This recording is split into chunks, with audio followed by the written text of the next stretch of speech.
Welcome to the Salmon Runs YouTube. Enjoy the video. You begin by measuring and marking the mesh tubing where you need to cut. Accurate marks prevent frays and waste. Once done, choose the appropriate cutter, tubing cutter for thick braid, sharp scissors for light mesh, because the blade type affects edge cleanly. Make sure to secure the tube in a vise or clamp to stop rotation.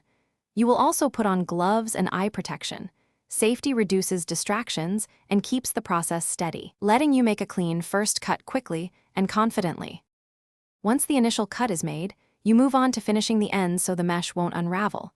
Use a file, lighter to heat seal thermoplastic mesh, or crimp end caps on braided metal.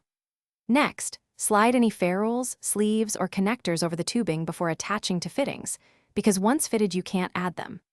Make sure to test fit on the hose or barb, trim any excess leaving about 1/8 inch allowance, and tighten clamps progressively to secure a leak-free connection. You finish by securing clamps evenly around the tubing, tightening to the connector's spec or until snug. Uneven torque causes leaks. Once clamped, perform a low-pressure test and visually inspect for seepage, because small drips reveal alignment or seal issues early.